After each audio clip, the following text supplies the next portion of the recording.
Buenos días, buenas tardes y buenas noches. Nos encontramos una vez más en Momento Literario, esta vez para hablar de Halloween. Es el mes propicio para hablar de este tema y para hablar sobre todos los libros de terror. Yo quiero decir una cosa, de que en realidad yo terror no he leído mucho. He leído el género, pero por clásico. Es decir, he leído a Drácula de Bram Stoker y he leído Mm, Frankenstein de Mary Shelley. Pero ya leer otro libro de terror, no, no, la verdad que no. La vez pasada estaba viendo un libro de Stephen King que lo estaban vendiendo, por cierto, era It, y lo estaban vendiendo con mm, las promocionales de la película y lo vi muy caro.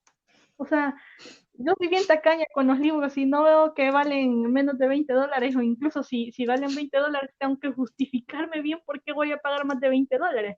Así que no, no me lo terminé comprando por más promocionales que trajera y demás.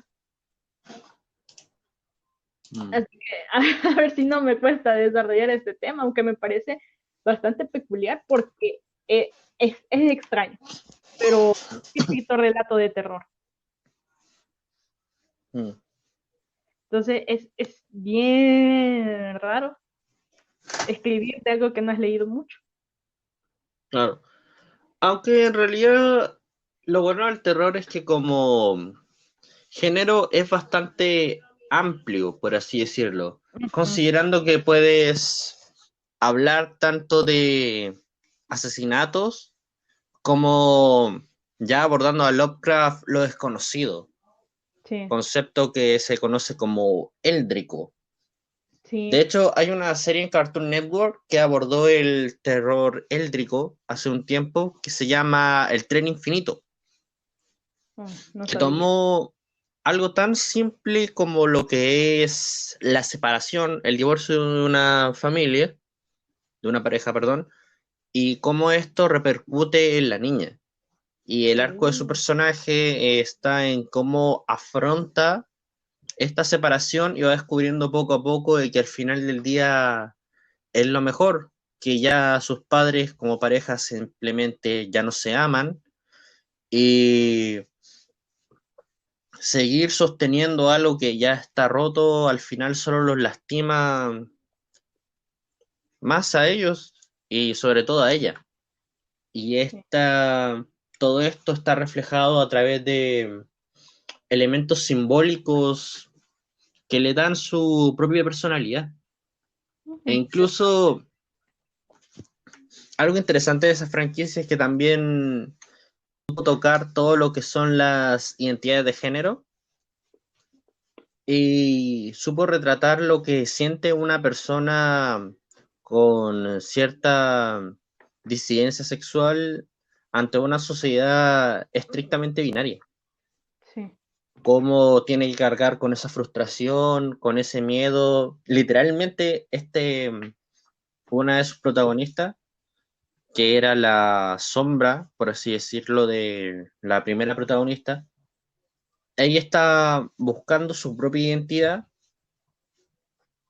y si uno mira detenidamente su personaje, nos muestra cómo una persona no binaria tiene que afrontar que venga literalmente una policía del espejo, que le dictamina cómo tiene que ser su identidad, y ella tiene que escapar de esa policía que la acosa constantemente.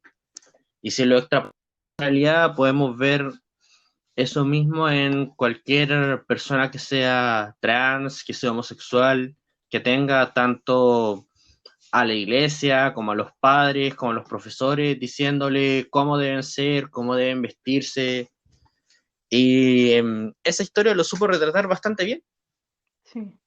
Y es que de hecho el miedo, tú bien lo dices, es bien amplio porque lo que te puede dar miedo a ti no necesariamente le tiene que dar miedo a otra persona y el miedo social es algo Mm, muy importante en nuestra época. Yo sé que el miedo social, o sea, el temor a lo que piensa la gente, ha existido desde siempre, pero la realidad es que ahora está más consciente las personas de ello. Y, por mm, ejemplo, yo cuando leí Drácula e incluso Frankenstein, ninguno de ellos me dio miedo, pero es por la realidad en la que vivimos actualmente, ya esas cosas que ponen ahí ver a una persona fea ya no nos genera miedo, la verdad. Ni mal Mm, formada, ni un poco extraña. Probablemente si te pones a pensar, si vieras al monstruo de Frankenstein, probablemente sí te diera miedo, pero tal vez no. O sea, si no es violento, dijeras, no, no me da miedo. Pero es mm, porque ya la realidad en que vivimos es diferente. En cambio, cuando se escribieron estas novelas, uy, era algo muy relevante. Y, por ejemplo, yo estaba pensando cuando tú estabas hablando en que hay diferentes formas de provocar miedo y estaba pensando en Junji Ito, que es mm, un novelista, Junjiito. pero él trabaja con novelas gráficas. Sí, es novela, Ujú. ¿cómo se puede clasificar? Yo a veces no estoy muy seguro si es Sí, novela gráfica, pero bueno. Y he visto trabajo de él, no he leído nada porque la realidad es que en mi país es bien raro el libro que viene de ese, de ese autor, pero yo ni creo que exista que venga acá, pero bueno, he visto por diferentes personas los libros de él, aunque sea una media mirada, ¿verdad? Y tiene un terror bastante particular porque juega con el cerebro de las personas, de encantarte esa idea de que lo loco te puede llegar a dar miedo, lo loco, lo inusual. Y así hay muchos autores, por ejemplo, estaba pensando en Stephen King. Stephen King se podría decir que es el padre del terror por cómo él narra las cosas, por las cosas que toca en sí. Por ejemplo, estaba viendo hace poco un video del Resplandor. O sea, yo he visto en la nueva película que han sacado y en realidad miedo ujú, no da, pero si te pones a pensar en la original, el Resplandor es bastante interesante porque te juega con varias cosas. Primero, el lado psicológico de los personajes. Ya sabes que ujú, los personajes está completamente desquiciado. También otro tiene claro, poderes, ve fantasmas. Entonces, hay un montón de cosas que juegan a favor de que el libro te pueda llegar a dar miedo. claro. Entonces, a mí todo eso me suena bastante interesante. Yo, por ejemplo, en los relatos que he escrito de terror, como ya lo dije, es mi único libro de fantasía, fantasía urbana, y el que más me gusta es uno del espejo. Yo no sé si en tu país tienden a decir de que cuando está lloviendo y hay rayos tienes que cubrir los espejos con toallas. Exacto. De Entonces, hecho, el espejo es un elemento sumamente interesante cuando se trata de jugar con la psicología. De hecho, uno de los mejores escritores de terror en Japón, Edogawa Rampo, que por cierto voy a sacar un artículo sobre él en Comiqueros, ajá. Ay, nos relata una historia de un joven que se obsesiona con coleccionar espejos. ajá, Pero a él lo que le obsesiona es en sí, es ver su reflejo y ver cómo éste se puede deformar a través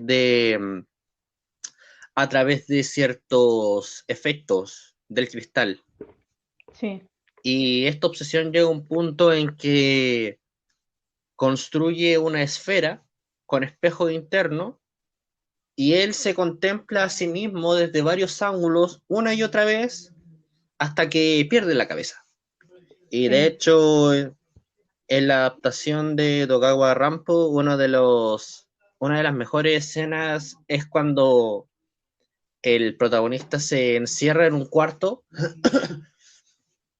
y contempla cómo su cuerpo, cómo su miembro viril incluso se deforma y lo describe como una flor de loto. Mm, Y el desquicio detrás de su personaje, cómo va creciendo, es simplemente fascinante. Y de hecho, en sí, el trabajo de Dogawa Rampo, cómo trabaja la obsesión, es sumamente atractivo de leer, precisamente porque es algo tan cercano, algo que empieza con una afición tan pequeña y que termina siendo una bola de nieve que en cualquier momento se sale de control. E incluso Edogawa Rampo influenciaría con el infierno de los espejos a Junji Ito para crear Uzumaki. mm, Una historia que va, interesante. ujú. va muy similar a lo que trabajó en los espejos, solamente que con el espiral, lo cual a su vez le da un toque bastante personal, ya que nos muestra esta espiral como este lento descenso hacia la locura. Cierto. Yo medio vi ese cómic del que estás hablando, del espiral, y me llamó la Ujú. atención, aunque yo creo que no es para el gusto de todos, no porque te disguste el dibujo en sí, sino porque te puedes marear, porque por ejemplo a mí sí me pasó un momento de que de tanto ver el espiral y demás medio me mareé, entonces Mm, suele ahí pasar. sí, entonces ahí sí, solo con ese yo dudo que pase con otros, pero eh, los espejos, sí, tienes razón, es un ingrediente muy importante para muchas cosas de terror, porque a veces también ponen de que ves en el espejo algo que no está Mm, detrás tuyo, por ejemplo. Ya sabes, las películas de terror lo ocupan mucho también.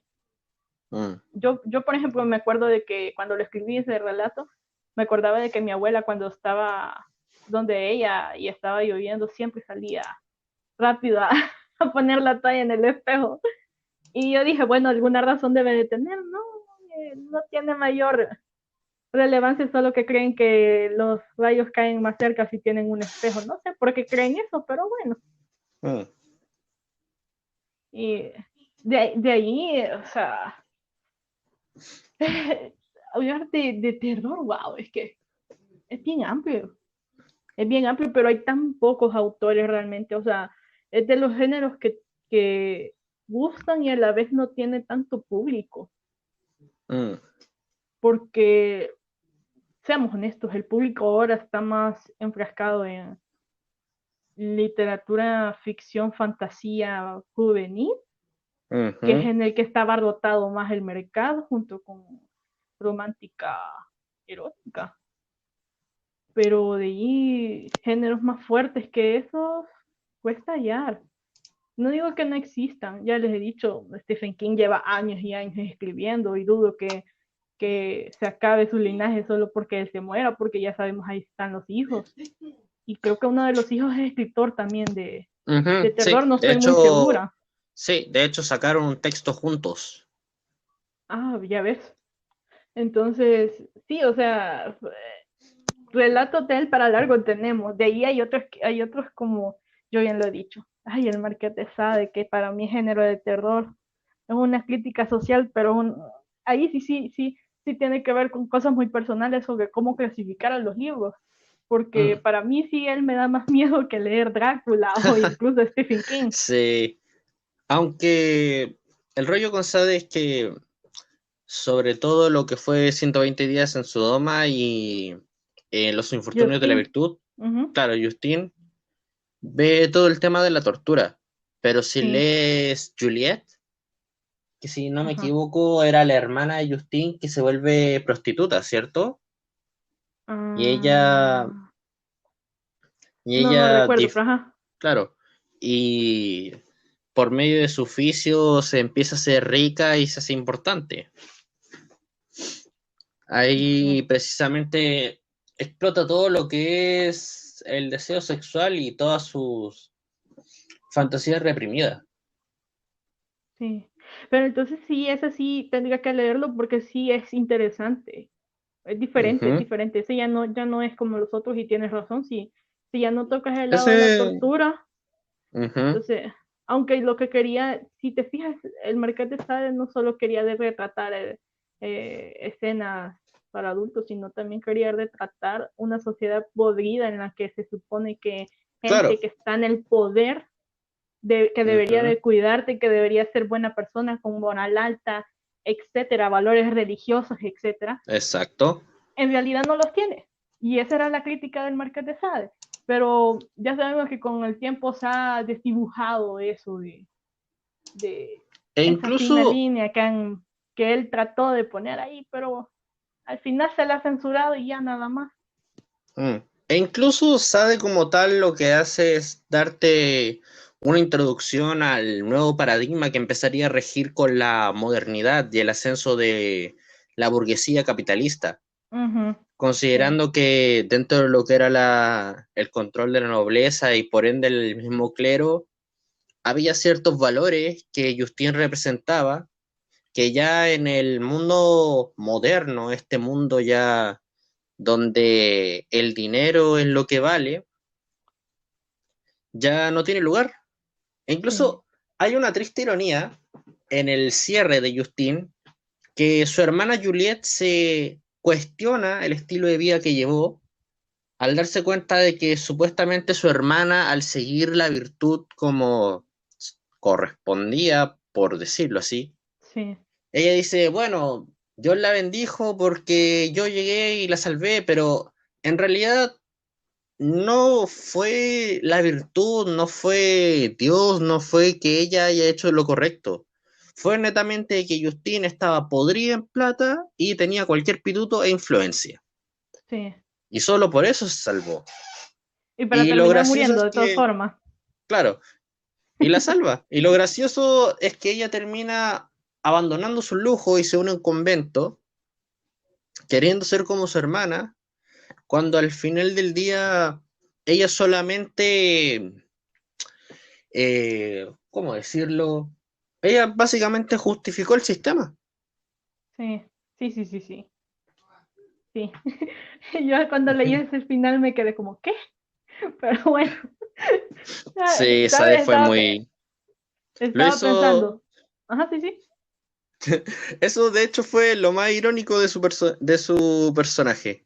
El cabrón se rió en la cara del lector dando ese discurso bonito cuando solamente estaba queriéndonos decir, bro, lo que vale es la plata. E incluso esta bribona, esta tipa que se dedicaba a robar y que después invirtió su plata y se convirtió en empresaria, ella refleja precisamente este sistema que se implantó hasta el día de hoy. De hecho, el mismo Mm, caso de Piñera, en Talca, saqueó y desfalcó un banco, bueno, dos, se fue, se escapó, pero como tenía plata, no pasó nada. ujú. Lamentablemente ya el poder del dinero llega a un punto en que todos estos valores que creemos, esta honestidad, esto de hacer lo correcto, al final del día no aplica, Sí, lamentablemente. mientras tenga dinero. Claro, puede hacer Pero lo que bueno, quiera. estaba pensando, ¿el thriller se podría considerar en cierta forma parte de un subgénero del terror? Claro, de hecho es parte de las ¿Verdad? ramas del terror. En sí el terror se puede dividir en cuatro secciones. Todo lo que es psicológico, que ahí entra todo lo que son asesinos, psicópatas.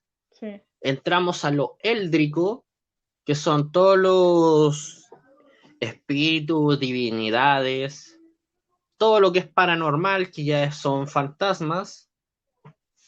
Y luego entramos en la categoría de los monstruos más grandes, tipo Godzilla, King Kong, una representación de una fuerza de la naturaleza que es completamente imparable. Ujú. Y esas son las cuatro formas de enfocar el terror. Ahora, actualmente, en especial dentro del cine, las más utilizadas son lo paranormal, con todo lo que son la demonología, todo lo que son las posesiones, Ah, exacto. y el infaltable, la psicopatía. Esa se Sí, utiliza mucho también en todo lo que es el policial, el relato policial. sí, bastante. Pero es interesante lo que estabas diciendo porque sabes que entonces en base a eso podemos clasificar que ciertas películas y supongo que ciertos libros, como ya dije, no soy Ujú, muy ávida de leer este tipo de género, pero si nos enfocamos en eso, se podría sacarle que hay terror en algunos libros. Por ejemplo, lo voy a decir en películas porque de nuevo no he leído mucho del tema, ujú. pero no sé si has visto esta película que es basada en hechos reales sobre el tsunami que hubo por Asia. ¿Cómo es que se Sí. llamaba exactamente? A ver. ¿Una donde está Paul No, Walker? no, es de una familia. Lo increíble, algo por el estilo va el nombre de una familia que estaban vacacionando en Tailandia. Yo no recuerdo bien Ya. qué isla era, no recuerdo, pero sé que era por Asia. Ujú, Y sí. viene el tsunami, y en el tsunami básicamente ahí comienza la trama de cómo es que lo imposible, sí, así es.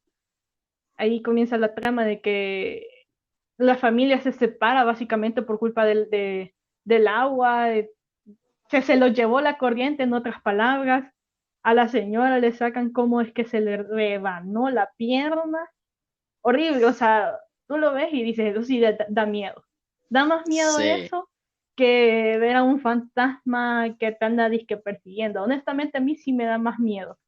Ujú. Entonces, sí, yo creo que algo con lo que no puedes combatir da mucho más miedo que algo con lo que puedes combatir. Claro, No me malinterpreten, el lado psicológico de que tengas un asesino detrás de ti también da miedo, claro. pero al momento de hacer una película creo que da más miedo al estilo esa de lo imposible que otras cosas. Al menos yo sí le tendría más miedo a estar en una circunstancia donde esté en una playa, venga un tsunami, ahí sí decís, me vale, ya aquí morí. En cambio, un asesino, quieras o no, puedes correr, te puedes defender hasta cierto punto, puedes tratar de ahogar a la policía, ya como que te quedan más opciones. En cambio, un fantasma, por ejemplo, no creo en él, así que no me da miedo. Y entidades así parecidas al fantasma, demonios y cosas por el estilo, no me generan miedo, la verdad. Quizás por eso es que yo soy fanática de ver películas de terror. Me encanta. Y me encanta verlas en la madrugada, a oscuras, sola, con la ventana abierta, para que así me pueda estimular más el miedo. Y la verdad es que no lo he logrado. He visto Tranquila, pasa. todas las películas que he visto, y yo creo que ya es algo ya más sugestión, que yo digo, no, es que no me dan miedo, yo sé que no me dan miedo, y la verdad es que no me dan miedo porque me he sugestionado Ujú. para que no me den miedo. Al inverso, también pasa con la gente, por ejemplo, yo tengo uno de mis hermanos, mi hermana, que le da mucho miedo a las películas. Mm. Ella ve una película como El Aro, que no en teoría no te da miedo, y le da miedo. Pasa. Y he conocido mucha gente que dice, uy, no, yo no veo películas de miedo y luego no duermo. Y yo casi que durmiéndome en medio de la película porque me da pereza, ¿verdad? No, no. Entonces, es bien diferente. Es como, me recuerdo que en una clase un profesor dijo de que la gente no duerme con la ventana detrás de ellos y menos abierta porque les da miedo lo que pueda entrar por ahí. Y Ujú. yo, así es como duermo. Y él se me quedó viendo como, ah, es que no tiene nada que ver. O sea, yo lo que siento es, ahí me entra el aire, o sea, el razonamiento de la persona puede cambiar si sientes o no sientes miedo sobre algo. Porque para mí es pensar atrás, o sea, si me pongo de frente a la ventana, me va a entrar más luz en principio. Aunque no lo creas que te entre más luz, es enfrente, no debajo de la ventana. Primero. Segundo, el aire no te llega igual. Si estás debajo Ujú. de la ventana, el aire te llega más. Entonces yo hago mis propias deducciones y por eso mi cama está pegada a la ventana. Y así, entonces, como te digo, el terror es más sugestivo que otra cosa. Quizás en esa época donde salían los clásicos o comenzaban a salir los clásicos, donde Bram Stoker recuperó la leyenda de Drácula y lo hizo Ujú. un personaje temible, la gente se atemorizaba también por cómo era la gente en esa época. Claro. Y ahora han transformado a Drácula en otra cosa, lastimosamente, porque han Sí, perdido un un padre de personaje, familia. sí. Ujú. Ah, Hotel padre de Transilvania. De familia. hecho, en la Ah, mañana la sí. estuve viendo. Un padre de familia que tiene que digerir que su niñita ya no es niñita. Y con 118 años. Bueno, Sí. tuvo tiempo para digerir. Ujú. Sí, entonces es uy, un poco extraño cómo han transformado las cosas. Al menos Frankenstein sigue siendo Frankenstein, aunque en la película ese como es animada no lo ponen como algo que da miedo. Bueno, ningún monstruo ahí da miedo. Pero ya, por ejemplo, en otro género, Frankenstein, el monstruo de Frankenstein, ha sobrevivido un poco mejor que Drácula, porque no lo han embellecido y lo han vuelto un personaje romántico. Ujú.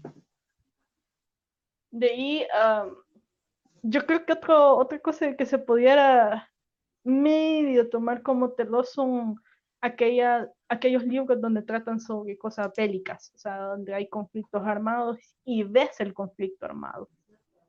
Yo creo que tal vez no puede generar miedo en sí, pero si estuvieras y te logran meter en el personaje, claro que podría llegarte a generar miedo. ¿Me explico?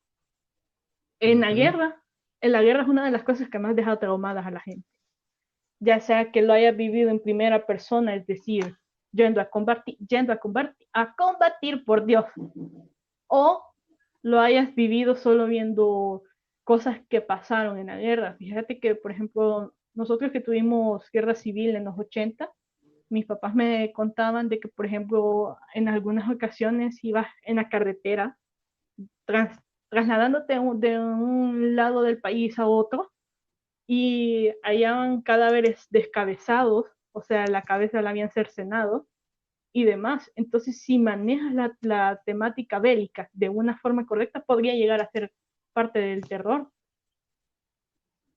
Ujú.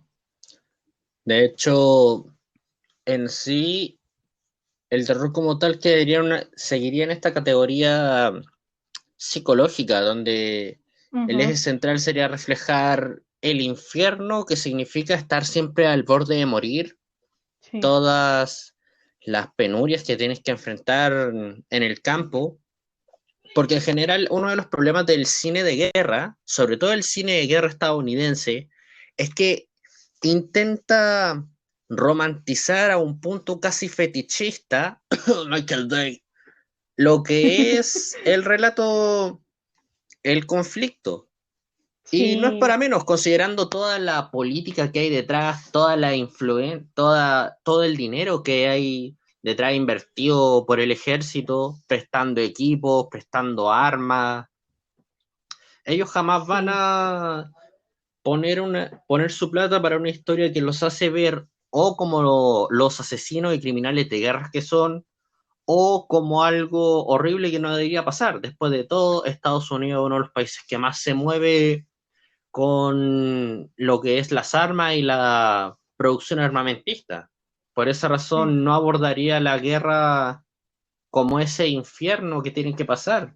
De hecho, si leemos las cartas de los soldados de la Primera Guerra Mundial, vemos que los tipos pasaban hambre, pasaban frío, estaban siempre al borde porque en cualquier momento o les caía gas mostaza, o los baleaban, o quedaban estancados sin poder avanzar siquiera 1 kilómetro porque el otro lado estaba el bando enemigo con ametralladoras y todo eso los choca. E incluso Sí, si esa historia les pones un toque surreal y proyectas todos esos miedos, ese estrés y toda esa ansiedad y lo reflejas, no sé, con monstruos, serían obras espectaculares. sí, sí, imagínate con algo que es tan real, o sea, que literal lo puedes llegar a vivir, porque en realidad, si te pones a pensar, suponte, hay una tercera guerra mundial. En mi constitución dice que todos los que son mayores de cierta edad tienen que ir a combatir. O sea, estamos hablando de hombres porque ya sabemos que ese es uno de los pocas cosas, privilegios en teoría que tienen las mujeres que no tienen que ir a la guerra, al menos no Uh -huh. obligatoriamente. Entonces, pero imagínate ver todas esas cosas como tú lo dices, así se puede convertir en un buen género de terror.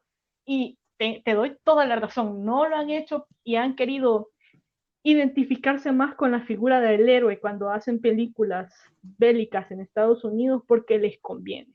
Así de sencillo. Exacto. Ellos tienen guerras constantes con otros países, ellos se meten en guerras que no les pertenecen, ellos mandan a su Correcto. ejército y es obvio que necesitan que se sigan enlistando. ¿Tú crees que alguien se va a enlistar si sabe que va a terminar con terrores horribles, por ejemplo, este post-traumático, y que vas a terminar, que cada sonido que escuches que sea parecido al de una bomba te va a hacer alterarte, ponerte loco y hasta posiblemente llegues a matar a alguien? O sea, si te pones a pensar realmente en las repercusiones que esa gente tiene, te aseguro que muchos no van. Entonces es lógico que no lo presenten como género de terror y lo presenten como más el héroe que salvó a medio mundo y demás. O Como sea, allí. no, Ujú. Todo lo que sea Michael Bay para empezar. sí. Entonces, no sé, tú dime si has leído algo, porque ya te digo, yo solo me baso en las películas, ya no tengo más Ujú. materiales de decir que he leído este Hay libro, no. claro.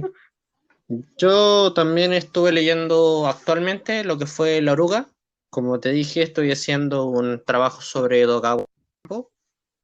Y algo que me llamó la atención es cómo esta historia le hace tributo a la metamorfosis de Kafka.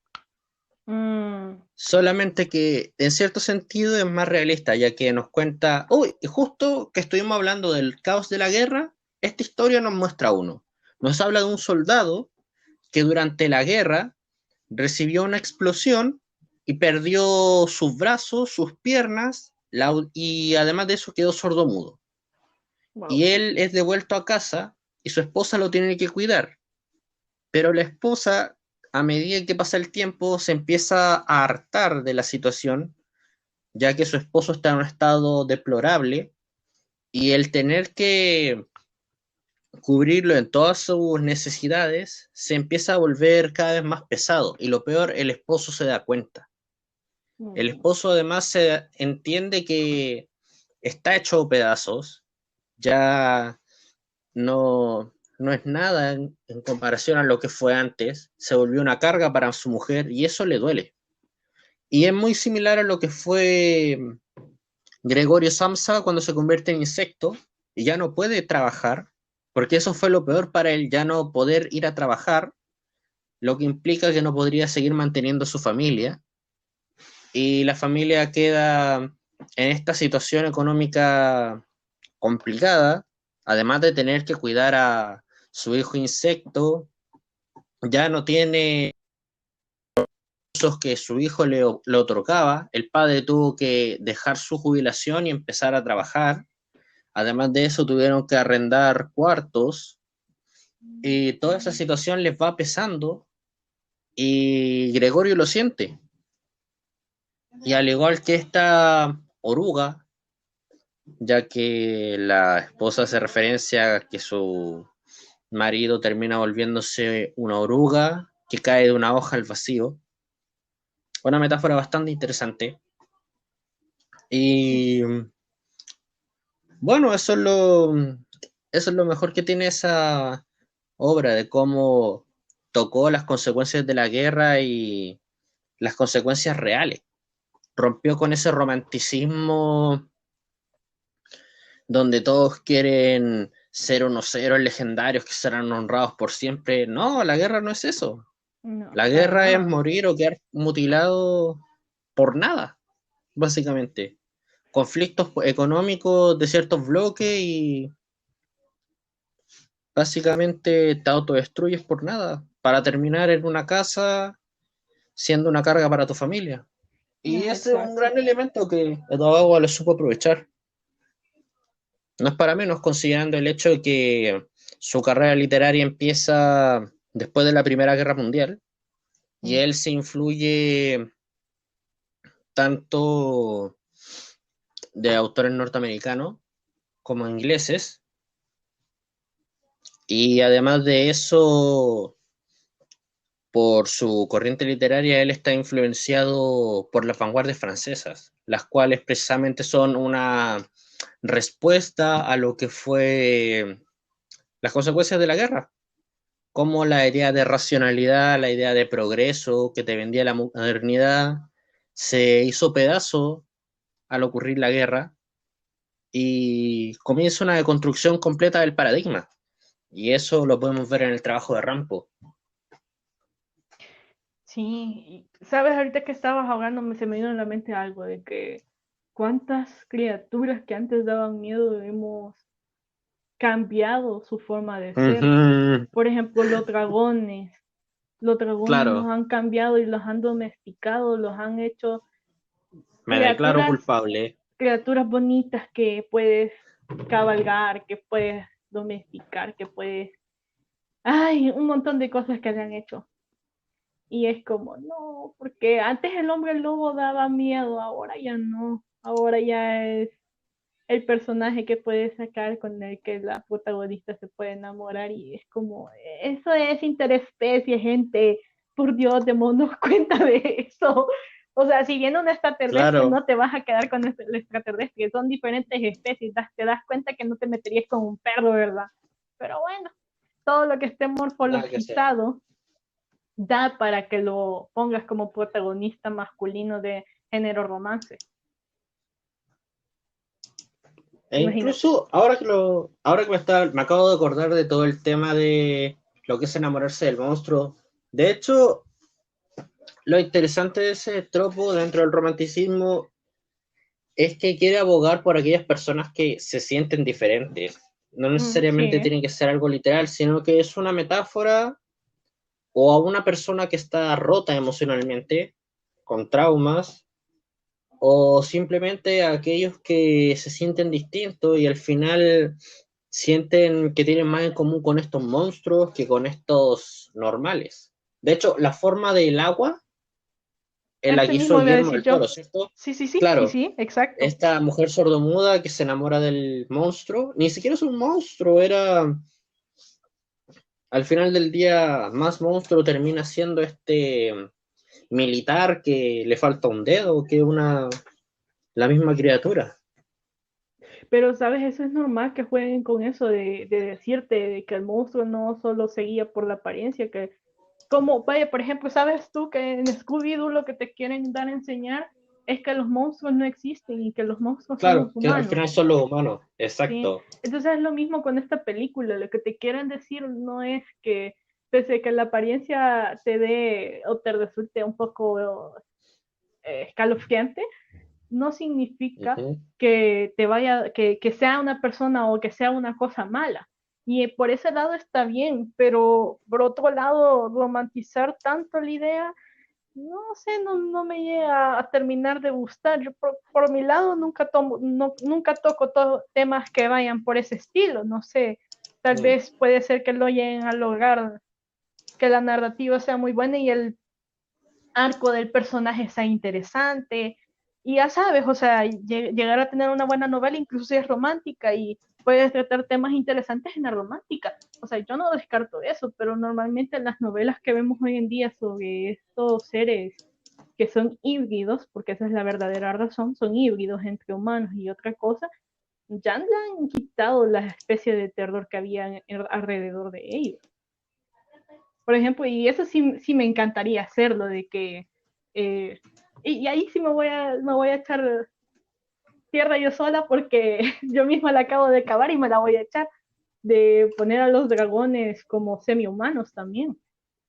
Mm. No sé si sabes, pero yo estuve investigando mucho. Estuve investigando hace unos De años hecho, yo hago porque eso.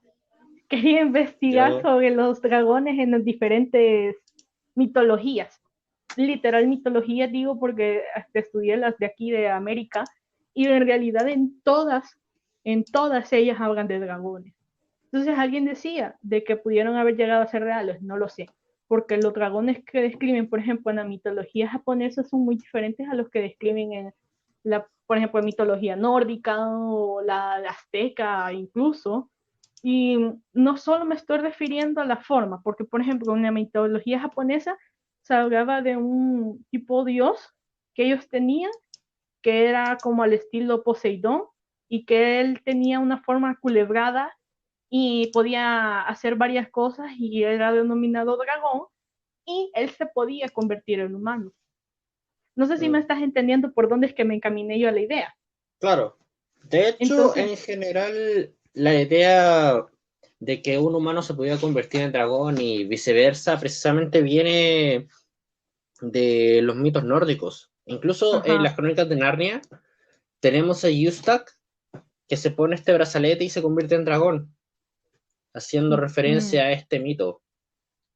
sí, pero yo en la nórdica no leí nada de eso. No sé si porque no hay la información correcta o qué andas. Pero en la japonesa sí. Entonces no ¿Mm? es exclusivo de una mitología, pero sí que lo han contemplado desde antes. Sin embargo, a mí me parecería interesante abordarlo siempre desde un tema donde la especie debería de estar en cierta forma apartada. Imagínate que si te pones en el plano real de la actualidad, esa especie no pudiera sobrevivir más que en la clandestinidad. Igual con otras especies, ya lo hemos visto, aunque es un poco mal ejemplo, pero ya lo hemos visto, por ejemplo, en Crepúsculo, donde los vampiros, los hombres lobos viven clandestinamente, pues, o sea, no es como que se den luces Claro, de, aquí estoy, soy un vampiro, aunque es cuestionable porque hay unas cosas que hacen es que, eh, pero bueno, ir a la escuela tantas veces resulta extraño, pero claro. es la narrativa que le dio la autora. Y como dice alguien, cuando estaba leyendo otro tema, y dice, pero bueno, cada autor puede hacer con su novela lo que se le dé la gana. Si quieren poner narrativa que solo describe en vez de mostrarme, háganlo. Igual con las novelas estas románticas, que si quieren poner a criaturas que antes se tenían en cuenta como monstruos y ahora lo quieren poner como el protagonista romántico, bueno, pónganlo. Lo único que sí, es lástima, están quitándole recursos al terror. Y en cierta forma Mm, digo quitándole porque en realidad si te pones a pensar, si ya viste romantizado uno de esos personajes, te va a costar verlo como que te dé miedo. No digo que no mm. se pueda, porque una buena narrativa sobre el personaje y lo vuelves a hacer de terror, podría funcionar. Habría que ver a ver cómo se genera más terror en el futuro. Porque ahorita creo yo que más le andan tirando al lado de fantasmas, criaturas demoníacas, etcétera, y al lado psicológico. Creo que el terror en la Claro, actualidad más se enfoca en ese sentido. porque al final es lo que sabe llevar a la gente y lo que sabe ponerla en esta situación límite. Por ejemplo, hace poco vi una reseña de una película que vi en mi último año de enseñanza media, que es Requiem for a Dream, el Requiem por un sueño. No lo he Y visto. muy buena película, la recomiendo.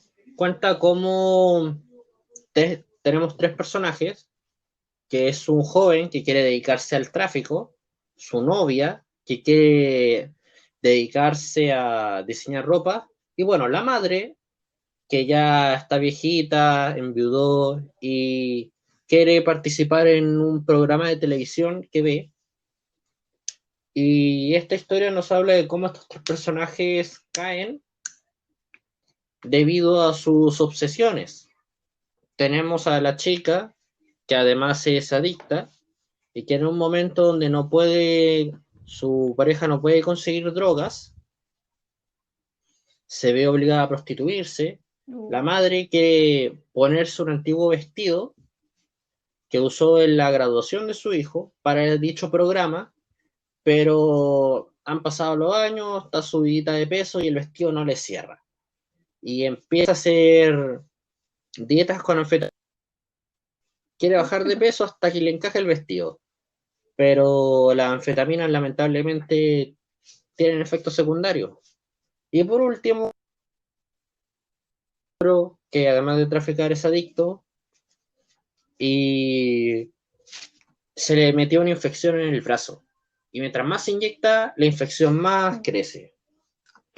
estaba acordando. Y esta Uh-huh. historia... Sí, Uh-huh. sí. No, claro, ¿qué ibas a decir? No, que me estaba acordando de, por ejemplo, la serie que sacó hace poco Netflix de Ju-on, creo que se pronuncia, no estoy muy segura, la japonesa que habla sobre la maldición. Es una serie corta de unos, creo que 8 capítulos, seis tenía, de 30 minutos cada uno más o menos. Y no sé si te recuerdas de la película La Maldición, que es japonesa también, aunque hicieron una versión gringa, de una casa, Uh-huh. de una casa donde llega, bueno, en fin, Ya. la cuestión es que esa serie es muy buena, trae muchos de los aspectos que estabas diciendo tú de la señora que se drogaba, se prostituía y demás. Y en teoría todo es porque la casa a la que había entrado, por cierto, esta serie no la miren si son menores de edad, trae una escena muy fuerte sobre una violación. y lo aclaro y lo digo honestamente, no es para todo público, en realidad es para mayores de edad, mayores de 21 si es posible, y para gente sensible tampoco no es. A mí me dio un solo repelús ahí que yo dije, esta serie sí da miedo. Pero yo tengo cierto mood que no aguanto esas escenas porque pienso que no deberían de ser tan gráficas. Sí, sí, es que puedes ponerlo, pero no es necesario ponerlo gráfico, eso es lo que yo siempre digo. Entonces cuando veo, por ejemplo, estas escenas, o la vez pasada que estaba viendo una película con mi mamá que también estaba en Netflix, que es sobre, hace poco que, bueno, en el 2016 creo yo que fue, que unas personas ahí con una ideología religiosa bastante recalcitrante, no voy a decir la religión, aunque ya saben cuál es, pero no lo quiero decir porque no quiero llamar a creer que todas esas personas que tienen esa creencia son iguales. Pero bueno, la cuestión es de que ellos explotaron unas bombas cuando estaban haciendo ¿cómo se llama esto? Una carrera, una competencia de correr. Una maratón, eso. Y explotaron varias bombas y en una de las escenas cuando habían explotado las bombas aparece un bebé y se le ve medio la cara ensangrentada. Creo que estaba bien el bebé, pero a mí me dio tanta cosa que no lo aguanté ver ya. Entonces te digo, las cosas que le dan miedo a la gente, puedes jugar con ellas, pero la verdad es que no a todos les va a dar miedo lo mismo. Y creo yo que en los libros va mucho cómo lo claro. narran. En las películas es la escena en sí. No sé si sabes, pero hubo un documental que sacó Discovery, si no me equivoco, de cómo es que se fue dando que en las películas de terror fueron añadiendo, por ejemplo, un Ya. sonido adecuado que va desde las notas más bajas a subir y cuando llega al clímax de la escena te lo meten el volumen y demás un solo a tope para hacer que te impresiones no solo con lo que estás viendo, sino con lo que estás escuchando, que también los oscuros juegan con las luces que hay alrededor de la escena y demás, todo con el fin de que estimular tus sentidos y le produzca miedo a quien está viendo, el espectador. Yo el estudio lo vi, creo que desde ahí fue que comencé a comprender de que las películas de terror, si ya sabes cómo leerlas, no te dan miedo. Porque cabal cuando ya va la música de subir, o cuando oyes la música suave, ya sabes, o cuando está mirando el protagonista hacia otro lado, prestando la atención a X o Y cosas, y te enfocan más o menos lo que hay detrás y demás, entonces ya ahí como que puedes ir leyendo si va a aparecerte o no algo. Eh, ahorita no me acuerdo qué película era, pero había una película que también estaba muy bien hecha porque no seguía este canon, porque para mí es canon, de hacer todas estas movidas de volumen y demás, y me pareció interesante, pero ahorita no me acuerdo, era de una casa como tipo hotel, pero no recuerdo, era el arquitecto o algo el que estaba ahí, porque la estaban remodelando. Pero bueno, en fin, películas sí he visto varias, pero bueno, estábamos hablando. Bueno, sí, ya se nos fue. ¿Cerramos entonces? Sí, sí, sí, Igual ya una hora, pero más que suficiente. sí, sí, sí, sí. Ok, Ya. dame tus conclusiones entonces del tema. En general, del terror, yo recomiendo muchísimo el trabajo de Dogawa. Y de por sí el terror es algo amplio para tratar. Y sé que actualmente el mercado se está pegando mucho a lo que es lo paranormal, pero hay un abanico de posibilidades que también debería explotarse, que es, por ejemplo, la realidad de la guerra. Si bien todo el tema de los monstruos gigantes al final son una alegoría a los desastres naturales, ahí también se podría aprovechar todo lo que es Crónica Roja, Ujú. investigar sobre catástrofe, cómo están ido afectando a la gente y a generaciones enteras. De hecho, hay algo muy típico en la literatura japonesa post Segunda Guerra, que fue todo el trauma que significó el lanzamiento de la bomba atómica en Hiroshima y Mm, Nagasaki. Sí, cómo este influyó en la generación en generaciones de autores, y algo que pudimos ver incluso en el mismo estudio Ghibli, así como en Akira. sí, Y también aprovechar todo lo que es lo psicológico. Si lo influencias con el surrealismo, puedes generar combinaciones salvajes. sí. Sabes, estaba pensando en lo que tú estabas diciendo de que también hay algo que no ha sido muy explotado, como, bueno, en Corea tienen una película que no recuerdo ahorita cómo se llama, pero habla sobre las consecuencias de la contaminación, lo que puede llegar a pasar cuando contaminas. Ya, por ejemplo, en Los Simpsons lo ponían de parodia, pero puede llegar a pasar en la película. Under, ¿Recuerdas cuando pasó lo de la contaminación y que salió un pez todo sí, extraño?